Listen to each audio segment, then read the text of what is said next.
Bismillahirrahmanirrahim. Bismillahirrahmanirrahim. Assalamualaikum warahmatullahi wabarakatuh. Waalaikumsalam. Baiklah, terima kasih kedatangan teman-teman sekalian, Bapak Ibu sekalian yang telah menghadiri forum kita kali ini. Sebelumnya, eh, perkenalkan saya Ahmad Kisahlan. Hari ini membawakan materi tentang dinamika karir dengan materi besarnya adalah strength based career. Jadi karir berdasarkan bakat kekuatan. Jadi kekuatan yang kemudian melandasi karir dalam melangkah ke depannya. Nah, pada pertemuan kali ini kita bicara tentang karirnya itu sendiri. Oh ya, ini perkenalkan saya sebagai trainer di Keren, sekaligus mentor juga di Human Initiative Volunteer Energy. Saya memang seringnya bertemu dengan anak-anak remaja, pelajar, mahasiswa terkait mengembangkan potensinya.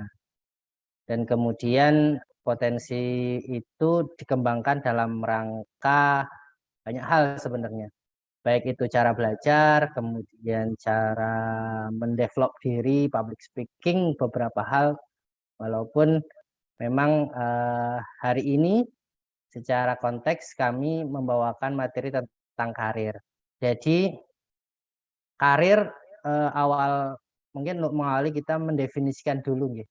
Jadi karir kalau dalam KBBI saya menggunakan KBBI, karir itu adalah perkembangan dan kemajuan dalam kehidupan, pekerjaan, jabatan dan sebagainya. Jadi ada yang kemudian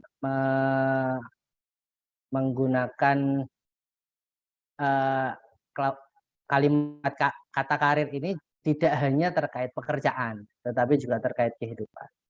Yang kedua, pekerjaan yang memberikan harapan untuk maju. Jadi level up begitu ya. Jadi kalau kemudian bagaimana seseorang ngomong tentang mengejar karir, nah itu rata-rata adalah bagaimana kemudian dia mengejar tentang dunia kerjanya. Walaupun paradigma karir ini punya banyak sisi, punya banyak sudut, sehingga bisa didiskusikan, bisa berkembang gitu ya, bisa didiskusikan dan bisa berkembang. Oke, jadi saya menggunakan tema awal adalah tentang dinamika karir. Kita melihat bahwa perubahan itu hal yang sangat sangat dekat terjadi saat ini, begitu ya, sangat dekat terjadi saat ini.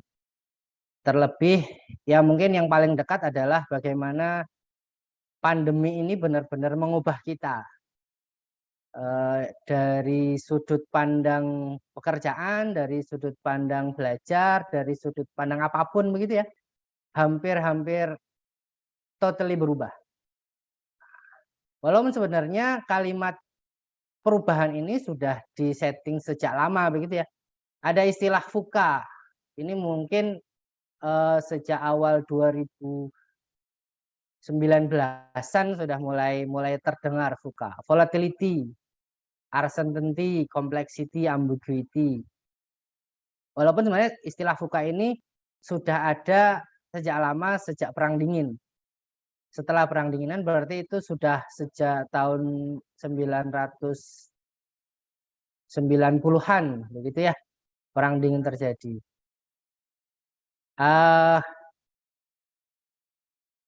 Dengan kondisi Perang Dingin itu, konsep VUCA ini telah diadopsi di seluruh bisnis untuk menghadapi baik itu bisnis maupun organisasi di banyak industri dan sektor untuk memandu kepemimpinan dan perencanaan strategi. Kesadaran akan kekuatan diwakili dalam model dan strategi VUCA untuk mengurangi kerugian dan mungkin ditimbulkannya perubahan bagian integral dari manajemen krisis dan perencanaan pemulihan bencana.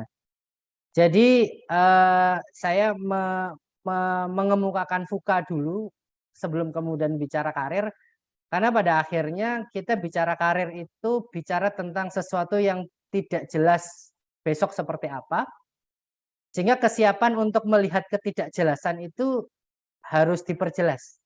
Jadi ketidakjelasan dalam mempersiapkan ketidakjelasan dengan kejelasan diri begitu ya. Ada volatility. Nah, nanti mungkin akan kita bahas sedikit di belakang. Nah, konsep VUCA ini karena tadi ya masuk pada sekian banyak lini sehingga perubahan-perubahan itu mau tidak mau terjadi baik itu yang disadari maupun yang tidak disadari.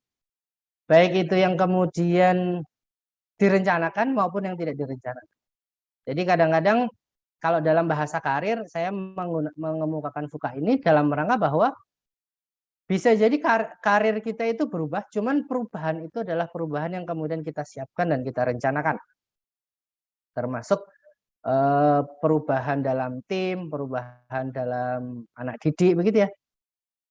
Jadi dengan mindset itu proses kita memberikan pendidikan ke anak-anak, memberikan pendidikan ke murid ataupun ke dalam tim begitu ya. Terkait karirnya masa depan begitu akan siap dengan segala VUCA-nya tadi.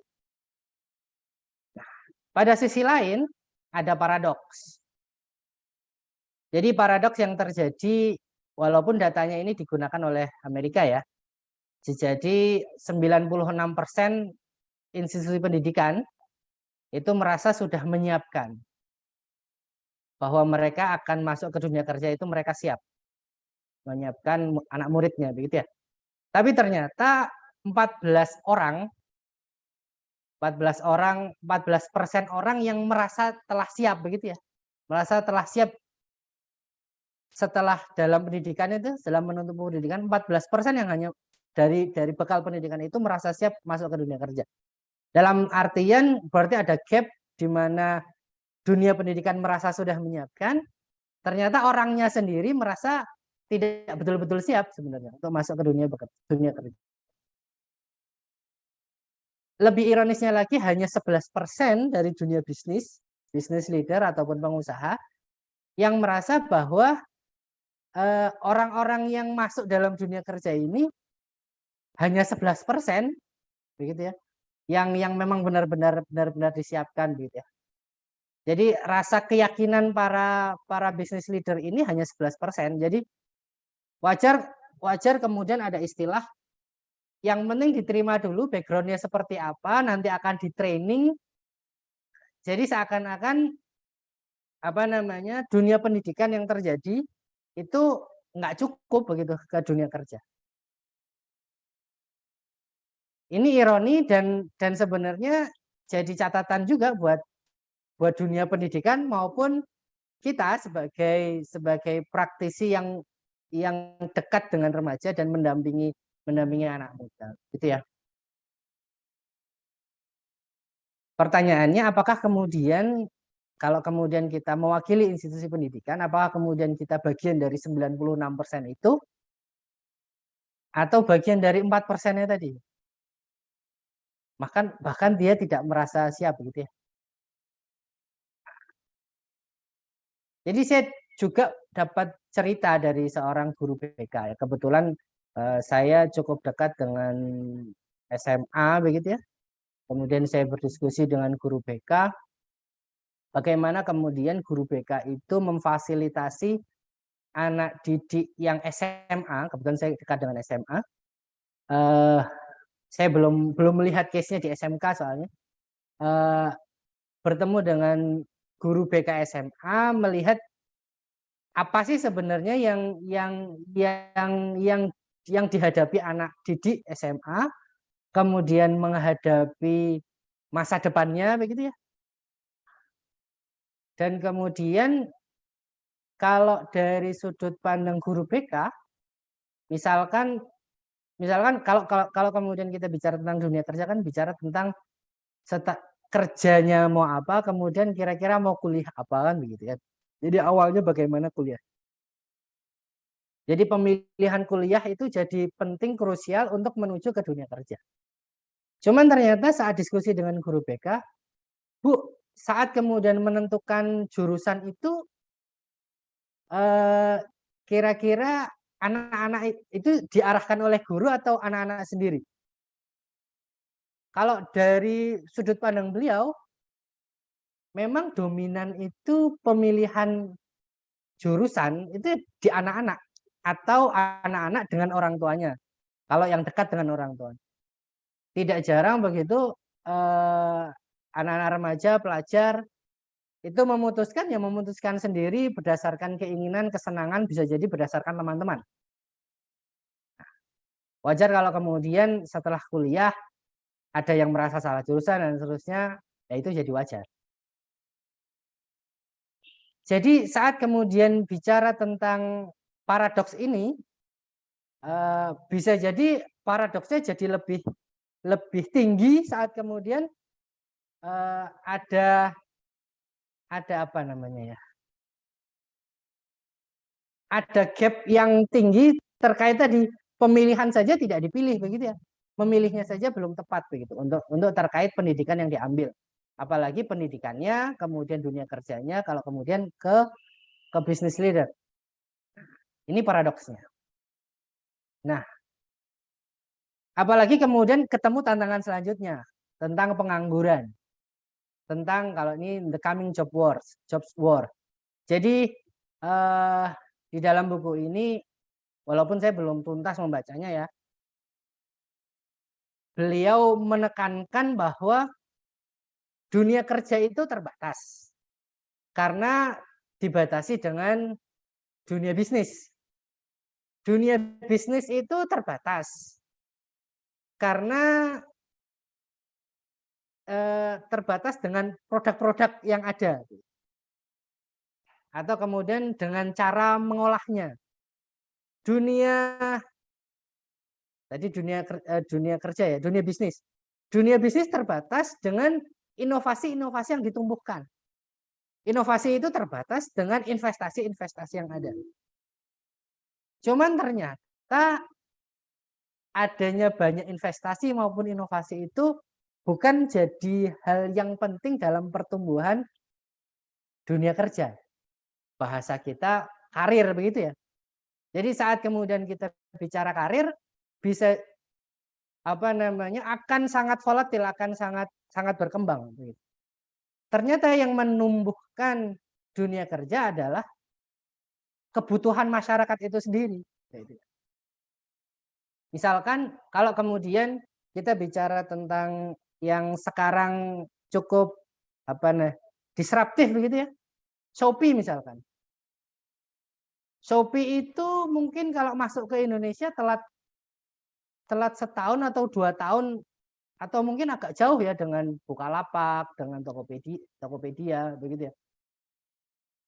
Cuman ternyata dengan Shopee itu melihat kebutuhan masyarakat, jadinya dia bisa melihat dia berkembang, dan semakin berkembangnya bisnis dia, semakin berkembang pula dunia kerjanya. Menurut The Coming Job War, kebutuhan masyarakat itulah yang kemudian menumbuhkan dunia kerja.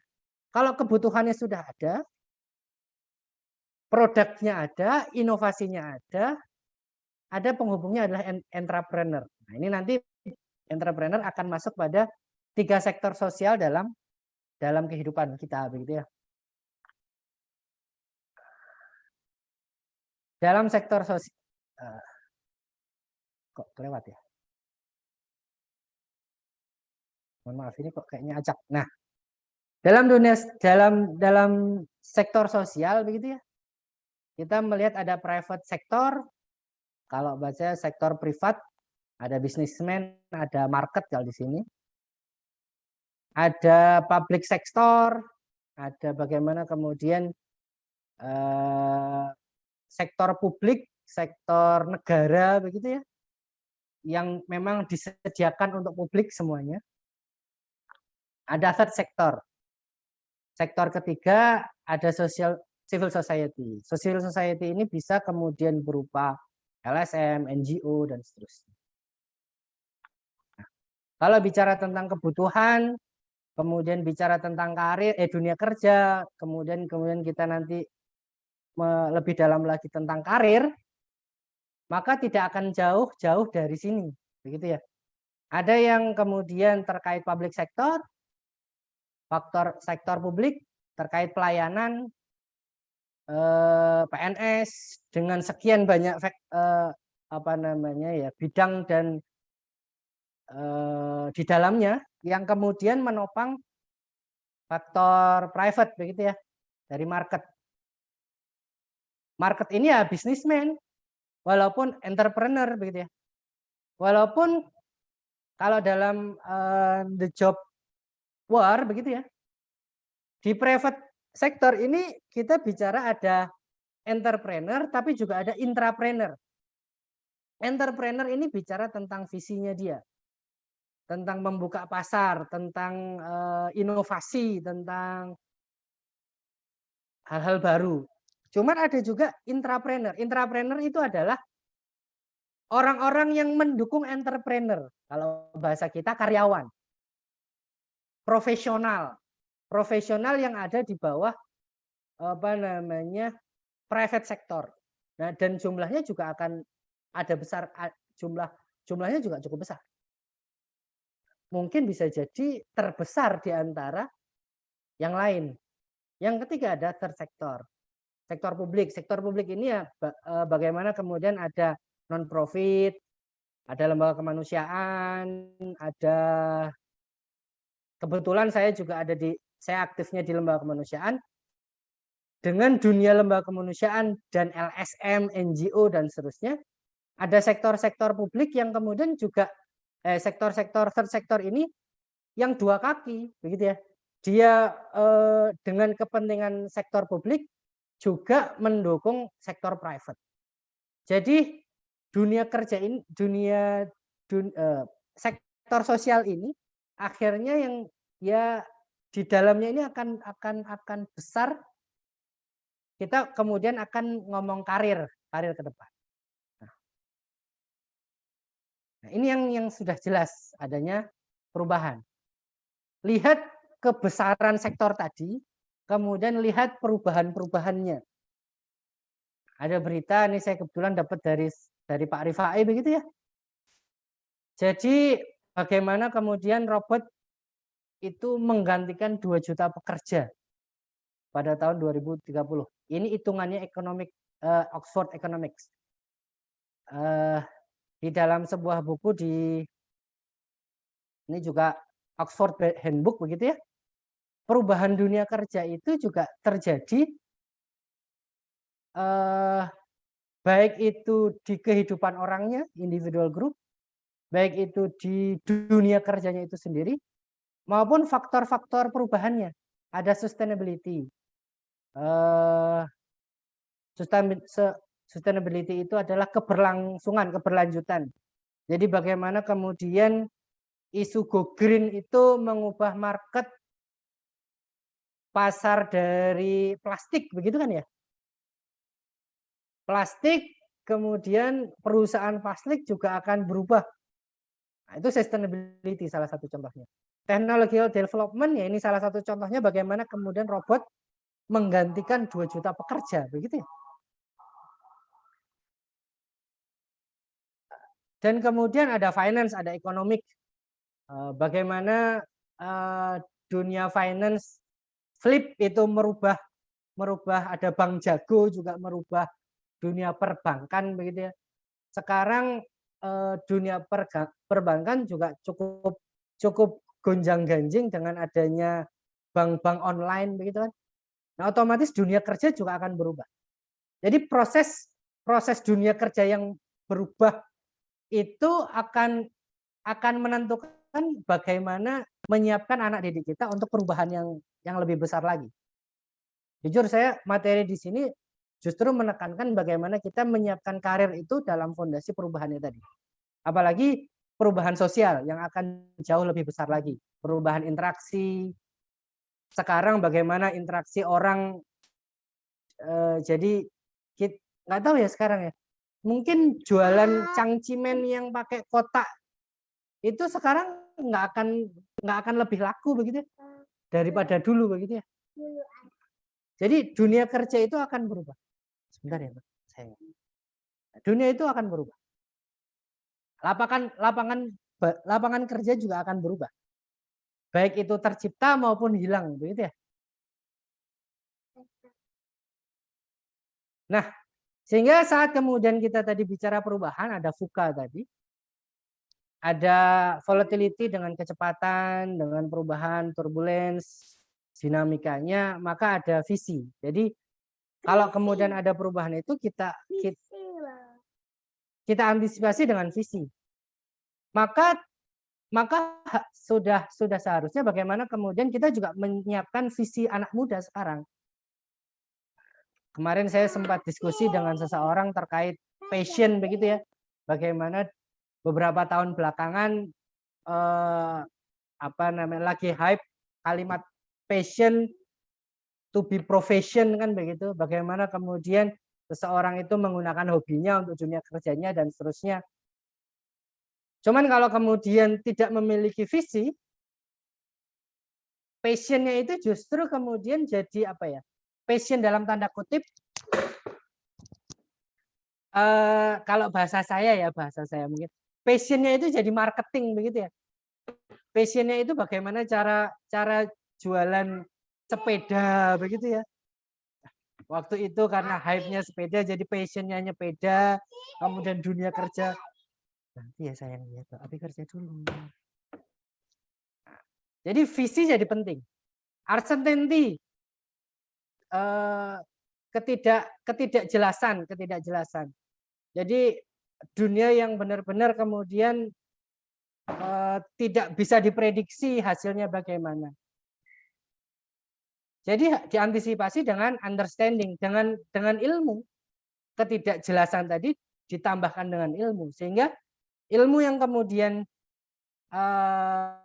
kefahaman bahwa adanya ketidakjelasan itu membuat dia siap bahwa pada suatu ketika dia akan shifting, pada suatu ketika dia akan berubah, pada suatu ketika dia mungkin akan di PHK, pada suatu ketika dia akan kesiapan understanding ini jadi penting untuk menghadapi uncertainty. Bertemu lagi dengan kompleksitas. Jadi kompleks bagaimana kemudian satu bangunan bisnis itu terhubung satu sama lain itu dengan kompleks. Bisa jadi satu pekerjaan itu juga saling terhubung dengan kompleks. Bisa jadi juga karir itu saling terhubung dengan kompleks. Yang itu kompleksitasnya bisa jadi nggak apa namanya ya, tidak bisa kita ketahui dengan jelas kalau kemudian belum dijelaskan. Misalkan kita bicara tentang profesi saat yang dulu pernah, mungkin zaman saya ya, dulu sempat banyak yang kemudian pengen jadi teller bank misalnya. Teller bank itu kan sebenarnya kalau kemudian bicara tentang teknis pekerjaan yang dilakukan itu kan sederhana, menerima uang, menghitung uang, mencatat uang, kan begitu kan. Yang kemudian ternyata di sana itu jadi mahal, kalau bicara karir ya, bicara gaji begitu, jadi mahal karena trust. Jadi bagaimana kemudian uang diterima sekian, ditulis sesuai dengan angkanya dan seterusnya. Itu pekerjaan yang tidak kompleks bahasa saya. Nah, besok itu kompleksitas jauh tinggi, yang tidak kompleks jadi nggak kelihatan, kan begitu. Yang lebih kompleks yang kemudian pekerjaannya justru lebih banyak. Jadi teller sekarang sudah diminimalisir dengan ATM setor tunai. Yang tidak perlu diragukan lagi trust-nya kan begitu ya. Walaupun tetap ada errornya mesin begitu ya. Cuman tidak ada masalah tentang trust kan begitu. Sehingga dunia kerja akan bicara tentang kompleksitas yang lebih tinggi besok begitu. Maka kejelasan itu dengan melihat, mengurai, punya skill bagaimana dia skill untuk melihat kejelasan di antara kompleksitas tadi. Nah, kadang-kadang anak muda sekarang terjebak dengan situasi sehingga dia tidak bisa melihat benang merahnya, tidak bisa melihat kejelasannya. Ambiguity yang terakhir. ambiguitas tadi ya. Jadi respon, kalau bahasanya bukan respon ya. Perspektif yang berbeda, perspektif yang tidak yang nggak sama antara satu dengan hal yang lain dan tidak bisa dijelaskan mana yang benar, mana yang salah, mana yang tepat, mana yang keliru, membuatnya jadi ambigu. Seperti halnya kita bicara tentang ambiguitas dalam binomo misalkan, konteks yang kemarin gitu. Kalau kemudian dia tidak bisa melihat multiple perspektif begitu ya, dalam perspektif binomo itu apa sih, trading kah, judi kah, saat awal-awal ya, maka dia tidak siap dengan ternyata kan begitu. Ternyata kemudian kok judi begitu. Ambiguitas itu akan berkembang dengan dunia informasi yang cukup berkembang, apalagi ditambah dengan hoax. Maka agility jadi penting. Agility itu adalah kelincahan untuk misalkan melihat satu sisi selesai, sepertinya ada potensial error atau error, dia siap untuk berubah, shifting, untuk agile, untuk berubah. Sehingga dengan agility tadi, ambiguitas tadi diantisipasi dengan kesiapan bahwa kalau mungkin bahasa negatifnya itu, kalau dalam dunia kerja itu kayak kutu lompat ya. Kerja satu, kemudian lompat yang lain, Cuman dalam perspektif karir, kalau dalam dunia yang tidak jelas yang Mas yang datang jadi penting. Jadi penting. Karena pada akhirnya dunia itu terus berkembang, dunia juga terus ambigu. Nah, kelincahan sebagai personal jadi penting untuk melihat itu. Jadi menyiapkan keempat ini untuk persiapan karir jadi penting menurut saya, sehingga tidak hanya linear satu hal, cuman bisa jadi multi, tetap bukan hanya multi, bisa jadi multiple gitu, sangat banyak. Nah, kemudian kita bicara tentang karir yang sudah ada, kan begitu. Karir yang sudah ada. Bapak Ibu sekalian, jadi saya pakai referensi di The Career Handbook. Ini salah satu guide, Ultimate Guide Planning Future. Jadi di sini dijelaskan sekian banyak pekerjaan yang sudah ada. Kalau ini masih ada kelompokan ya, 1, 2, 3, 4, 5, 6, 7, 8, 9, 10, 11, 12, 13, 14, 15, 16. Ini 16 kelompok. Di masing-masing kelompok ada sekian banyak profesi. Yang mungkin nanti akan kita ulik beberapa hal untuk melihat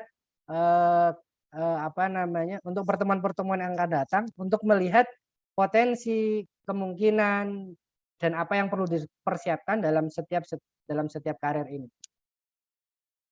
Ini mungkin cukup powerful juga untuk jadi bacaan kalau kemudian nanti untuk mempersiapkan. Karena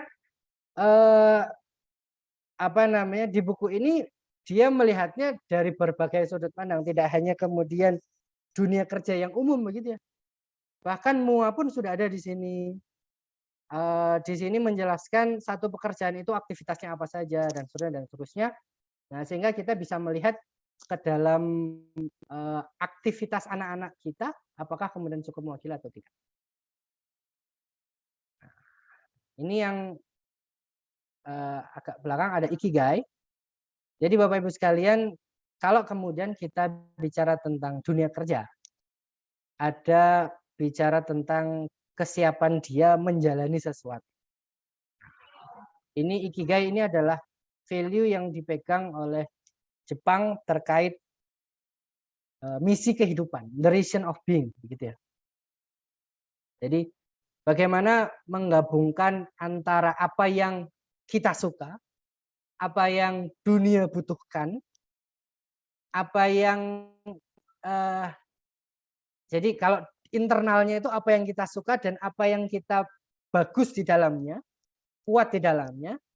Kemudian yang eksternal bagaimana kemudian dunia membutuhkannya dan kita bisa mendapatkan bayaran dari dunia itu, dari pekerjaan itu. menyeimbangkan 4 sisi ini yang kemudian dalam dunia kerja jadi penting. Karena tidak mungkin kemudian kita bekerja tanpa mencintai, dan kita bekerja tanpa kita tidak dibayar, dan kita bekerja tidak dibutuhkan oleh ya tadi kan, dan kita tidak bisa melakukannya dengan baik kan, tidak mungkin kan. Nah, konsep ikigai ini jadi penting. Nanti mungkin pendalaman-pendalamnya akan terjadi di kesempatan yang lain ya. Karena pada akhirnya kalau kemudian kita bicara tentang volatilitas, tentang dinamika karir tadi, kalau kemudian kita tidak clear dengan ikigai, kita tidak clear dengan diri kita sendiri, kita tidak clear dengan apa yang dunia butuhkan, nanti akhirnya kita akan mudah galau. Anak-anak mudah galau, mudah terombang-ambing nanti di dalam dunia kerjanya. Wah, saya besok kayak misalkan di dalam dunia bisnis apa misalkan ya, bisnis apa namanya, bisnis fashion misalkan, bisnis fashion yang kemudian terus berubah. Bisnis fashion itu kan dengan banyak apa ya, banyak lokusnya gitu ya. Bisnis fashion mau di bisnis mananya, di desainnya kah, di produksinya kah, di penjualannya kah, di desainnya kah, atau di brandingnya kah, itu akan banyak berubah dan sangat luas perubahannya itu. Kalau tidak clear di dalam personal anak didik kita maupun anak-anak kita, mereka nggak siap. Suatu ketika mode berubah, saya sukanya mode ini misalkan, atau kemudian akhirnya dia tidak bisa melihat apa yang dunia inginkan kan begitu. Apa yang dunia inginkan. Jadi dia nggak siap untuk berubah tadi.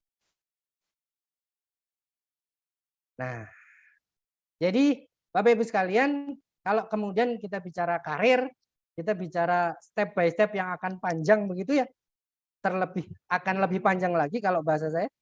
Bisa jadi akan perubahan-perubahan itu banyak di akhir, dan perubahan-perubahan yang banyak di akhir itu mungkin tidak bisa kita siapkan sekarang. Karena sekarang pun belum ada. Seperti halnya YouTube kan begitu. YouTube sekarang mungkin YouTuber dengan penghasilan terbanyak sudah ada. Cuma 15 tahun yang lalu tidak ada orang yang mempersiapkan diri untuk menjadi YouTuber kan begitu. Jadi jalan panjang itu akan ada. Nah, ini adalah salah satu tools talent mapping untuk mengetahui, ini ada 7 untuk mengetahui kedalaman ya. Jadi kan ini salah satu hal yang paling ada salah satu faktor bagaimana kita melihat kekuatan diri kita. Value, interest, personality, dan skill. Ini kebetulan saya juga praktisi talent mapping. Jadi ada salah satu tools yang mudah digunakan untuk melihat kekuatan diri begitu ya. Jadi intinya ada di sini, ada 7 kelompok kerja. Mengendalikan, bekerja sama, melayani, merawat. 3 area kerja ini adalah area yang berinteraksi dengan orang lain. Area yang berinteraksi dengan orang lain. Area berinteraksi itu bisa kemudian dengan cara mengendalikan, headman, di atas, supervisor, dan seterusnya. Bisa jadi dengan kerjasama, membangun tim, keselarasan, atau bisa dengan melayani, support. Misalkan hospitality itu kan dunia service begitu ya. Kemudian ada yang sifatnya individual. Sifat individual ini bisa yang menggunakan otak. Maka ada otak logical, otak kiri, dan juga ada otak kanan. Ada kemudian teknikal yang tidak kemudian banyak bicara tentang berpikir, tetapi melakukan kerja. Kalau bahasa saya mungkin fokus di SOP. Jadi kalau otak kiri dunia berpikir itu dia memikirkan sesuatu, mengkreasikan sesuatu, menganalisa sesuatu. Kalau dunia teknis manual ini adalah tentang melakukannya sesuai dengan SOP yang benar. Bisa jadi di luar ruang yang sifatnya teknikal, ataupun di dalam ruang yang sifatnya elementer seperti administrasi. 7 area kerja ini terkait diri personal anak didik kita, diri personal tim, anak buah, dan seterusnya. Dalam skema assessment, SWA assessment, ini menggunakan logika 100%. Jadi nilai total itu 100%. Mungkin bisa kalau kemudian kita coba sama-sama buat simulasi begitu ya. Simulasi, kalau kemudian mau ikut simulasi. Monggo, saya persilakan. Jadi total nilai kita itu 100%. Menggunakan SWA assessment. Kalau kemudian kita dalam dunia kerja ataupun dalam sebuah pekerjaan, kita cenderung melakukan pekerjaan yang interpersonal, yang bertemu dengan orang lain, atau pekerjaan yang sifatnya individual. Silahkan diakses ke dalam diri, dibayang-bayangkan. Saya merasa berenergi itu saat kemudian melakukan pekerjaan dengan sendirian, atau lebih prefer untuk bersama dengan orang lain. Misalkan saya pakai contoh begini ya. Interpersonal lebih cenderung 70%. Misalkan. Kemudian individual 30%.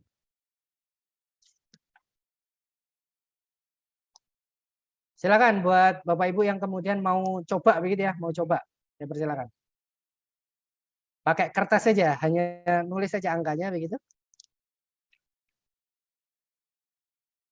Kalau kemudian sudah dapat 70-30 misalkan, kita geser ke individual 30. Kira-kira kalau pekerjaan itu individual, ini saya hapus dulu deh. Pekerjaan itu individual, kira-kira lebih cenderung mengerjakan pekerjaan yang sifatnya berpikir atau yang sifatnya tidak terlalu banyak berpikir. Lakukan saja. Misalkan saya punya skor 30% ya, maka 30% ini dibagi 2. Saya lebih cenderung kalau dalam pekerjaan seperti itu, misalkan saya lebih suka yang nggak terlalu banyak pikir lah, yang penting dikerjain begitu ya. Ada petunjuknya saya lakukan 20%, kemudian yang logis berpikir 10%. 20%. Nah, kemudian kita geser ke atas. Ini kan kita punya skor interpersonal berinteraksi dengan orang 70 ya, 70%. Kalau kemudian dihadapkan dalam sebuah tim atau kemudian dalam sebuah kelompok, mengendalikan, bekerja sama, melayani, merawat, kira-kira kita kecenderungan lebih kemana? Apakah lebih suka mengendalikan? Maka dia lebih, kalau kemudian dalam tim itu lebih suka ngedrive gitu, ataukah lebih suka kemudian take and give-nya seimbang begitu, bekerja sama, atau lebih suka melayani, wis lah, ya udahlah saya ikut aja begitu ya, atau kemudian justru dia menyiapkan diri untuk kira-kira apa yang bisa saya lakukan, apa yang harus saya lakukan, apa yang bisa saya lakukan untuk tim ini begitu misal. Maka itu kita bisa 70% ini kita bagi. Di antara ini saya nggak terlalu suka mengendalikan. Oke, saya kasih skor bekerja sama 40 deh. 40 cukup dominan. Kemudian 20 melayani merawat. Kemudian mengendalikannya 10. Maka 70 pas ya. 6, 7, 7. Oke. Kita geser lagi ke kotak, ke angka ini. Kalau dalam logis berpikir, dalam kerangka berpikir, mau tidak mau harus berpikir begitu ya. Mau tidak mau harus berpikir, lebih suka itu memikirkan sesuatu itu secara logis, dalam artian mencari argumentasi, mencari data-data, atau lebih suka yang sifatnya intuitif. Kayaknya prediksi saya begini dan begini. Monggo silakan. Jadi kalau misalkan saya sih 50-50 ya, 5-5. Kita punya skor 10, saya bagi 2, 5. Seimbang. Dalam pekerjaan yang teknis manual, di luar ruangan atau di dalam ruangan misalnya. Jadi dalam artian saya lebih suka pekerjaan yang sifatnya rumahan, kalau bahasa rumahan itu yang sifatnya tidak terlalu banyak energi yang keluar, dalam artian yang sifatnya detail, tulis menulis, cuman tanpa SOP, bukan tanpa SOP, tidak perlu kemudian banyak berpikir, atau kemudian yang lebih suka yang sifatnya di luar ruang, entah itu menghadapi mesin yang sifatnya outdoor begitu, atau kemudian menghadapi pertukangan dan seterusnya begitu ya. Nah, 20 ini silahkan dibagi 2. Mana kecenderungan yang paling tinggi? Di luar ruang atau di dalam ruang? Mungkin saya lebih cenderung di luar ruang. Saya kasih 15. Kemudian di dalam ruang 5. Bapak Ibu sekalian, sampai di sini ya sebenarnya sudah cukup ini. Ini assessment, SWOT assessment ini seperti ini. Memang sifatnya adalah pribadi ya. Self assess begitu ya, mengassessment diri sendiri. Kita bisa lihat.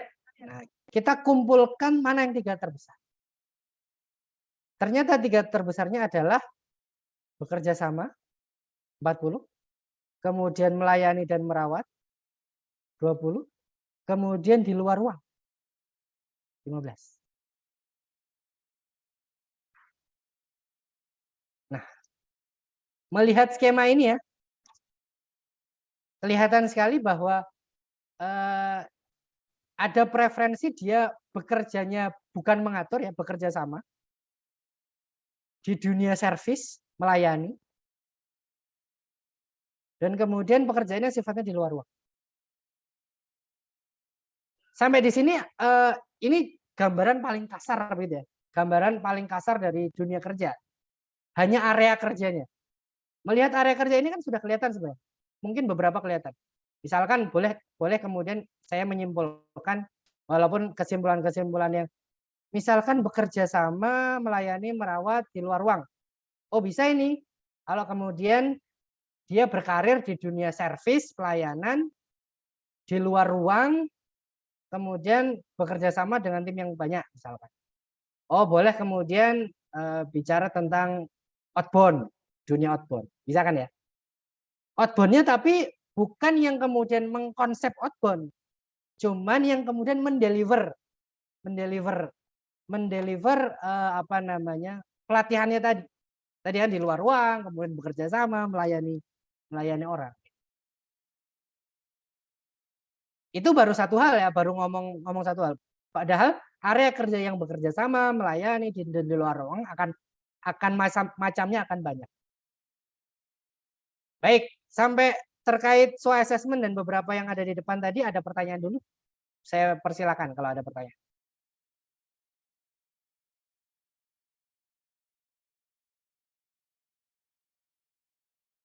Kalau tidak ada, saya lanjut ya. Jadi ini cukup mewakili untuk kemudian melihat kedalaman ke dalam diri begitu, ke dalam diri untuk bicara tentang, walaupun tadi ya belum detail, cuman saya pikir untuk anak-anak, untuk kemudian remaja, dewasa, atau kemudian dalam masa-masa perkembangan, pengelompokan yang besar ini cukup efektif karena nanti di dalamnya dia akan mencoba berbagai banyak hal kan. Yang sifatnya bekerja sama kan nggak hanya satu hal kan, jadi banyak hal. Karena pada akhirnya kalau kita bicara talent mapping itu bicara tentang mencoba. Karena tidak bisa assessment ansih yang paling benar kan begitu. Pada akhirnya feedback, pengalaman di lapangan itu jadi lebih penting untuk mengetahui kekuatannya. Nah, ini sehingga kalau kemudian kita bicara tentang karir, siap Pak Rio, nanti saya persilakan dulu deh. Saya persilakan dulu kalau mau bertanya, saya persilakan Pak Rio Wirajat. Assalamualaikum warahmatullahi wabarakatuh. Coach, Waalaikumsalam warahmatullahi wabarakatuh. salam kenal, saya dari Palangkaraya, Coach. Siap, Ya. siap. Panggilannya Ayah ya? Yang ingin saya tanyakan tadi terkait dengan form SWA assessment itu, Coach. Ya. Tadi saya sempat belum sempat melihat sih.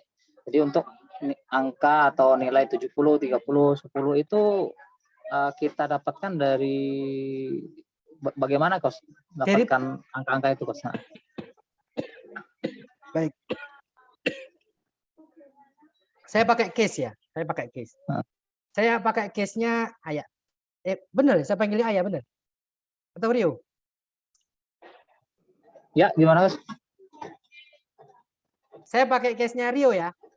Pak Rio, Mas Rio.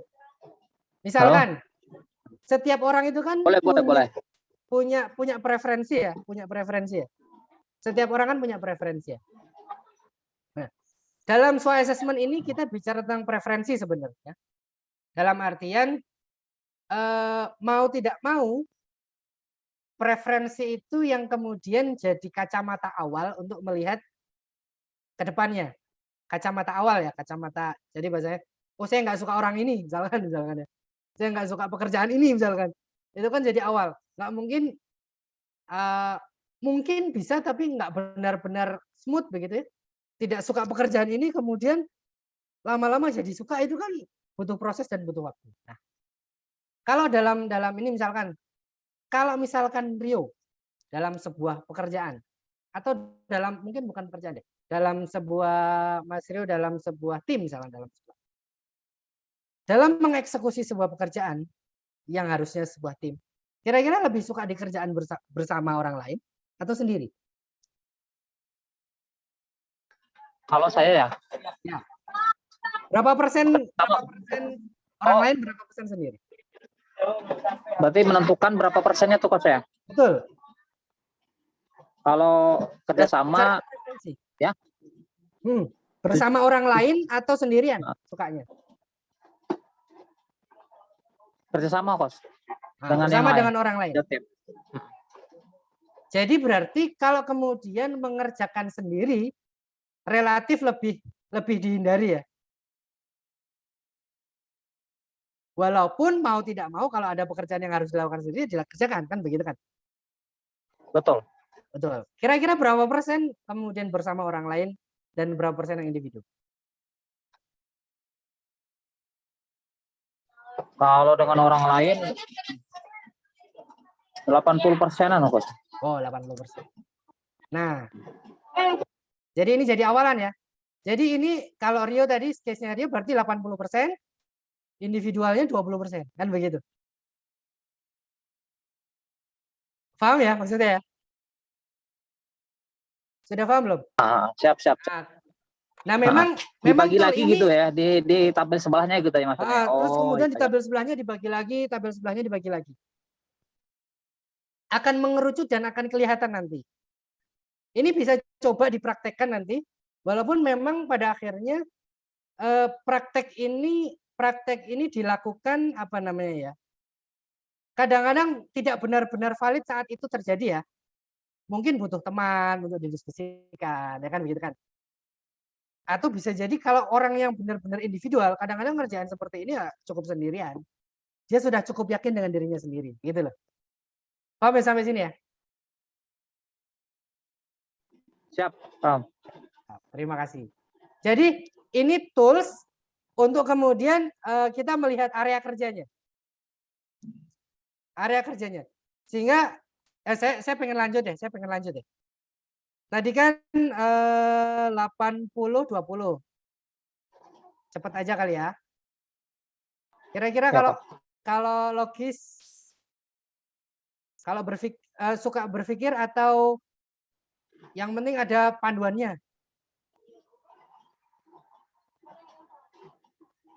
Relatif seperti apa? Kalau misalkan melihat sebuah pekerjaan, misalkan, saya mungkin pakai pertanyaan begini. Kalau melihat sebuah pekerjaan, Anda lebih suka mengkreasikannya, mikirin saya ngerjain dengan cara saya sendiri, atau kemudian saya ngerjain mana dong manualnya, mana dong itunya, lebih suka yang mana? Yang berpikir kreatif. Nah, berpikir ya. Heeh. Berpikir. Cenderungnya berapa persen, berapa persen? Dari 20 ini dibagi 2. 15. 15, 5 berarti ya. Heeh. Oke. Saya ke atas, yang 80. Mengendalikan, bekerja sama, melayani. Kira-kira lebih cenderung yang mana? Dari 80 tuh coach ya? Nah, dari 80 ini. Mengendalikan, itu ngerti ya? Bagaimana kemudian lebih melihat kebiasaan saja dilihat. Mengendalikan. Saya lebih suka mengendalikan atau tidak suka sebenarnya. Nah, gitu. Kayak mengkoordinir seperti itu ya maksudnya ya, mengendalikan. Betul. Atau jadi head, jadi pimpinan. Lebih suka jadi pimpinan atau nggak suka amat jadi pimpinan? 60. Berapa? 65 mengendalikannya 65. Oke. Berarti sisa 15 dong. Sebentar. 50. 50. Iya. Kan harus seimbang ya. Jangan harus seimbang, sesuai dengan preferensi aja sebenarnya. Oh, harus preferensi. Ya, jadi 50. ini sesuai dengan feelingnya aja dulu. Oh, gitu kah? Betul. Justru dengan feeling itu yang nggak perlu dipikirkan banyak, itu yang penting. Justru.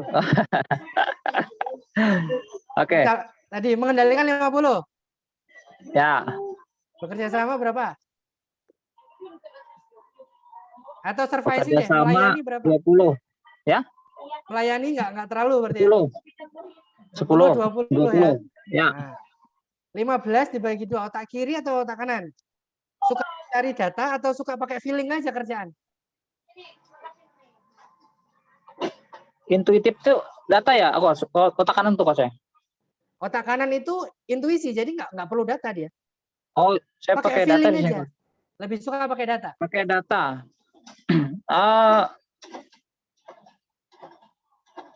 12% mungkin ya. Ini 12, ini 3. Iya. Oke. Yang technical manual di luar ruang atau di dalam ruang paling banyak? Yang sifatnya keringetan atau sifatnya nggak keringetan? Oh. Kalau bahasa paling mudahnya begitu saya biasanya. 5% berarti 4% dalam ruangan 1%. Oke, dalam ruangan. Nah, kalau kemudian lihat skema ini kelihatan ya. Ini berarti Rio ini tipenya mengendalikan, kan begitu. Kemudian nomor 2 bekerja sama dan menggunakan logika otak kiri.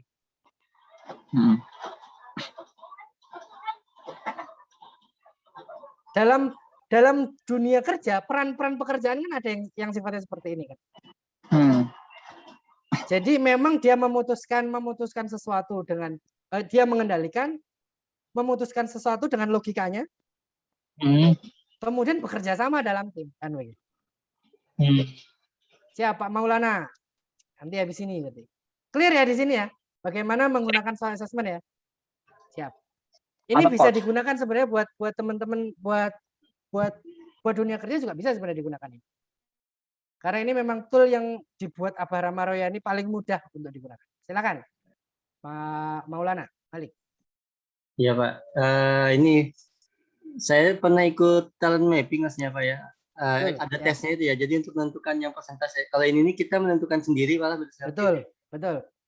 Jadi begini, SWOT assessment ini memang sifatnya bukan pasti Pak, tetapi pengalaman, kemudian nanti akan ditambah dengan mencoba, memfeedback. Jadi misalkan ini ada mengendalikan bekerja sama otak kiri. Oke, kalau kemudian otak kirinya ada 12, menurut pendapat dia kan? Iya. 12%. Sudah coba dikasih tugas-tugas yang sifatnya otak kiri. Dia benar-benar enjoy atau tidak? Terkonfirmasi kan?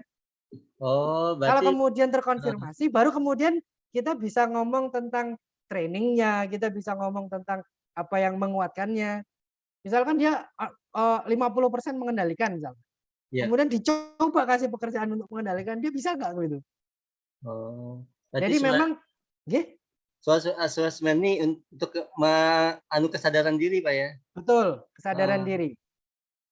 memang ini didesain untuk awalan sih Pak. Awalan di. Kalau yang kita ikut tes itu Pak? Nah, kalau itu kalau bahasa saya itu sudah skip sekian apa ya? Men-skip sekian step. Jadi ini step paling mudah pakai SWOT assessment. Kemudian nanti step yang selanjutnya harus di feedback, diafirmasi lagi dengan pertanyaan-pertanyaan. Nah, kalau di talent mapping yang full itu kan dia langsung dengan pertanyaan-pertanyaan kan ya? Ya, benar. Nah, langsung dengan pertanyaan-pertanyaan yang relevan dengan kehidupan, kemudian disimpulkan di belakang. Nah, kalau ini memang didesain untuk mencoba dulu, berproses. Siap. Jadi kalau talent mapping itu kan untuk dewasa. Ya, kalau dewasa. Abang kan untuk manajemen. Jadi kalau ngomong pengalaman dia sudah cukup banyak pengalaman. Ya. Kompetensi sudah cukup banyak ngomong pendidikan. Oh, ini kan untuk ini ya apa pelajar. Betul. Untuk yang sebenarnya bisa juga digunakan untuk yang dewasa. Cuman tadi kan tidak dalam ya. Butuh ada proses-proses mengkonfirmasi. Nggak masalah juga sebenarnya. Oh, siap. Oh, paham saya Pak. Maka ya dulu 500 Pak ya satu kali tes kan berapa Pak ya? Gimana Pak? Mohon maaf. Dulu saya pernah ikut tes itu 500.000 satu kali tes. Oh ya, yang talent mapping ya. Sekarang masih segitu. Oh, masih segitu. Oh ya, siap. Masih tetap segitu.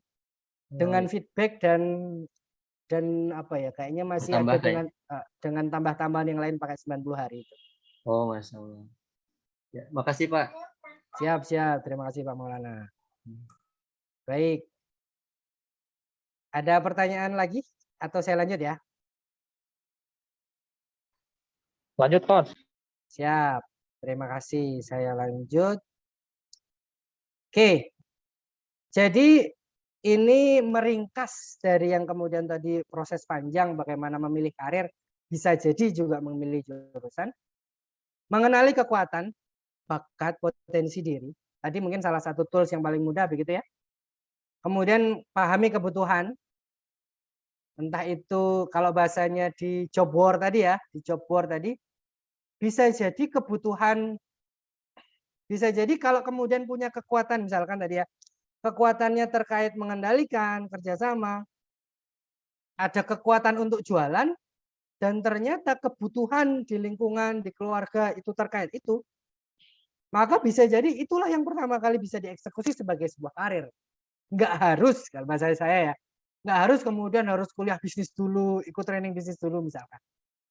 Kadang-kadang ada ilmu terkait pengalaman yang tidak bisa apa ya, kalau saya tidak bisa digantikan dengan waktu kan begitu. Semakin banyak pengalaman, kenali minat dan panggilan hidup. Nah, ini kalau sudah masuk ke deep lagi, lebih dalam lagi. Nah, kalau kemudian sudah ketemu, perkuat kapasitasnya, perkuat kemampuannya, nah, kemudian temukan peluang dan kesempatan yang lebih besar lagi.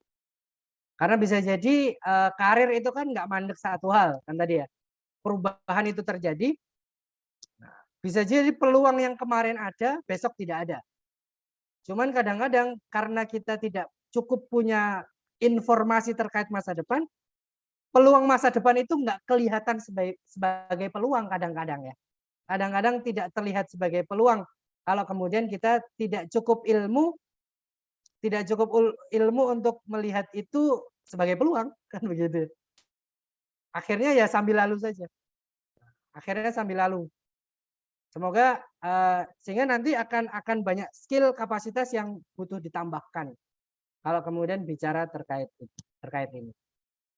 Nah, terima kasih. Itu gambaran awalan dari training kita begitu. Insya Allah kelas-kelas ini akan kita setting sepekan sekali dengan detail-detail yang lebih detail daripada ini. Semoga cukup membantu, cukup bermanfaat buat Bapak Ibu sekalian. Saya rasa itu saja dari saya. Silahkan kalau misalnya ada diskusi tambahan. Assalamualaikum warahmatullahi wabarakatuh.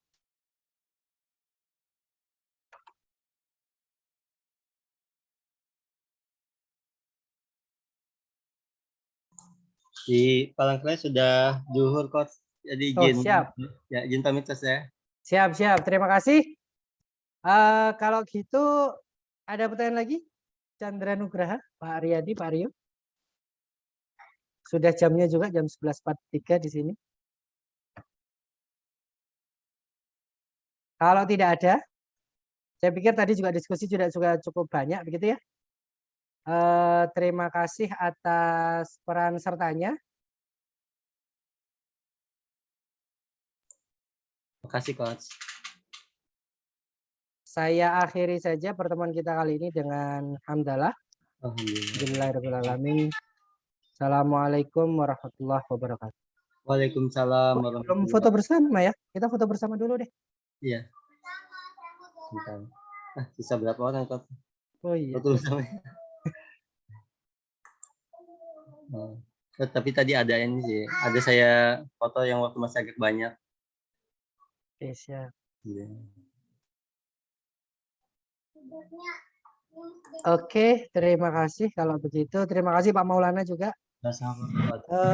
Pak Rio, Sebelumnya, kita Coach. kita foto dulu bersama ya. Boleh. Oke. Siap. Yuk. Ya. Foto ini. Oke, terima kasih.